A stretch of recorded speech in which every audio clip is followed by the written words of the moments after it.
right, so we're at the airport today. We're going to be doing some soul winning. See who we can come across. Here's our cards. We're going to be giving out.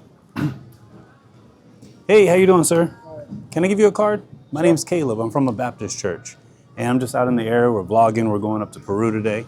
And just wanted to give you that card. On the back of it has a QR code. You can scan it with your smartphone and watch a video we put together.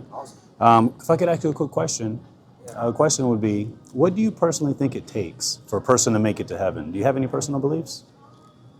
What do I think? I don't know. It's a very deep subject, but Okay. I like the question. I thought about it. What does it take for a person to go to heaven? Yeah.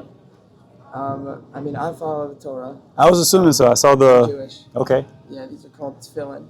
Some people call them phylacteries. There's like little scrolls in here. Little scrolls. Okay. What is it? I've never seen that before. We wear it. Jews wear it. Are you okay with me? Yeah, no problem. Okay. Jews wear this 3 times a day. Okay.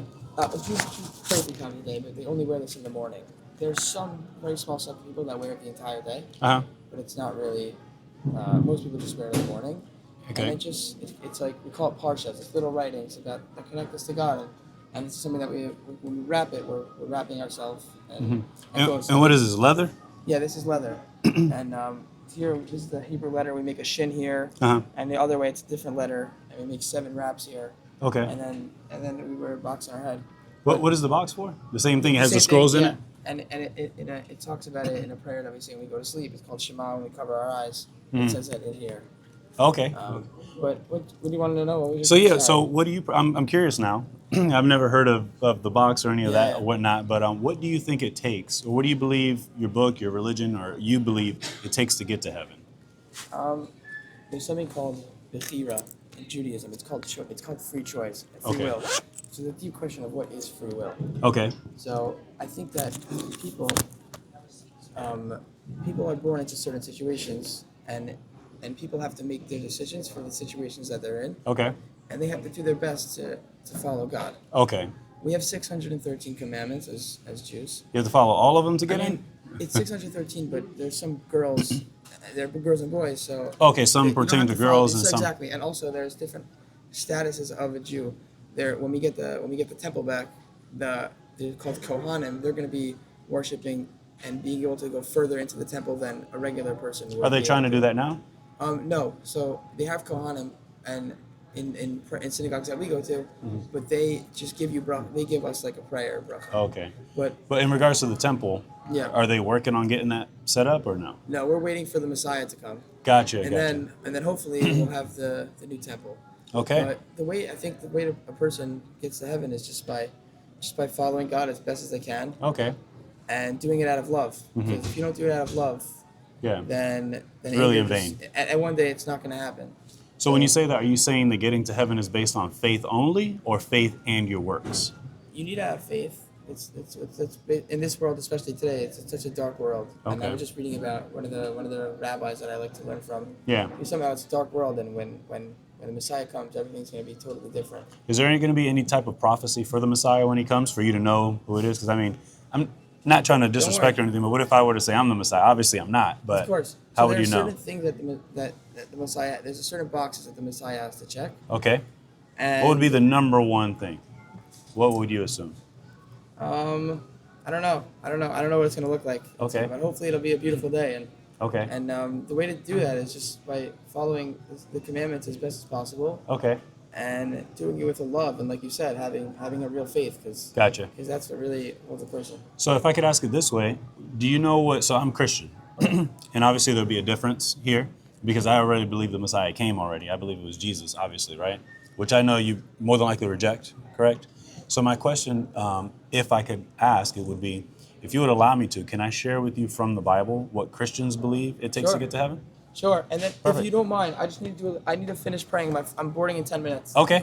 Oh, you're boarding in 10 minutes? Yeah. Okay. Well, yeah, go ahead and you're going to pray right now? Yeah. Okay, I have to say a bunch of things, so I don't mind. Sounds good. I'll step back and then let me know, and I'll come right back. Okay, fine. All right, sounds good, man. Yes, sir. What's your name? Caleb. Michael, yours? Nice to meet you. Michael? Yeah. All right, buddy, I'll be right back, all right? Let me know. Okay, no problem. Okay.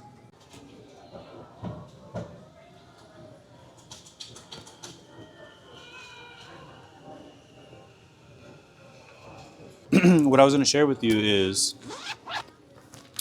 I'm just going to do everything in a nutshell. I don't want to hold up your time because I know you got to help.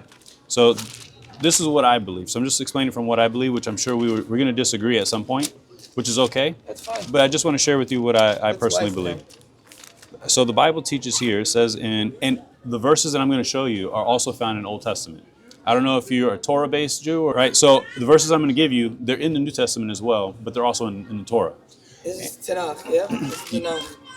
So it's in Romans 3:23. It says, "For all have sinned and come short of the glory of God." Then it says, "As it is written, there is none righteous, no, not one." Would you agree that everyone's a sinner, including you?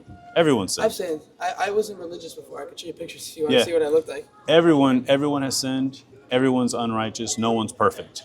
That's correct. And the Bible goes on to teach now, this is both New Testament and Old Testament, that there is a punishment for sin. And if you could simply put, what do you believe is a punishment for sin?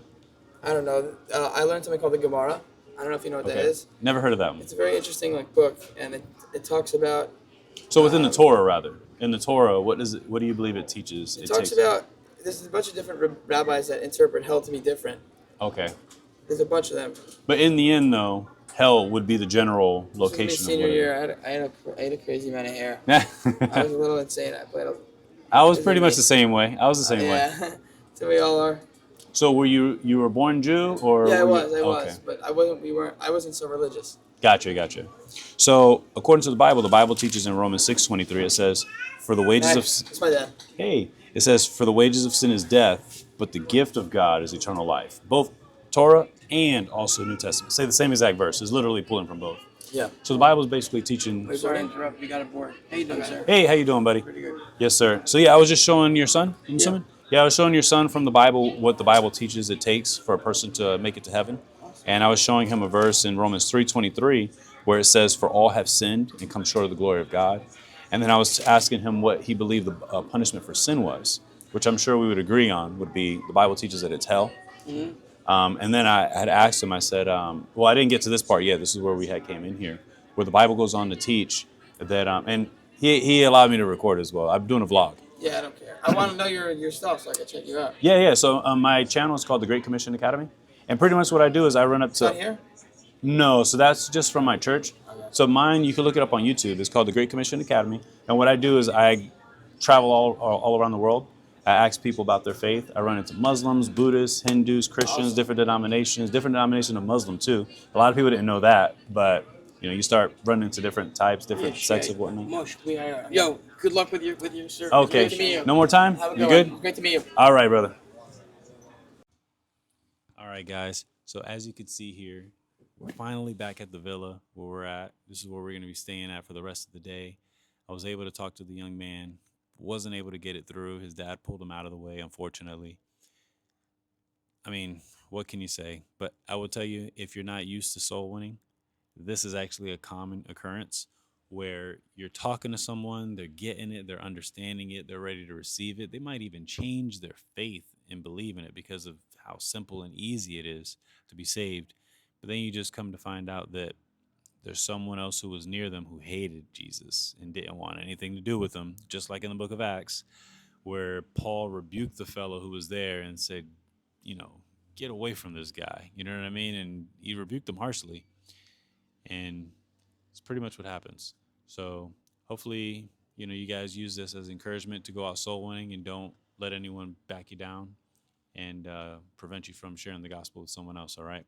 So see you guys in the next one. Tomorrow we're going to have some more salvations.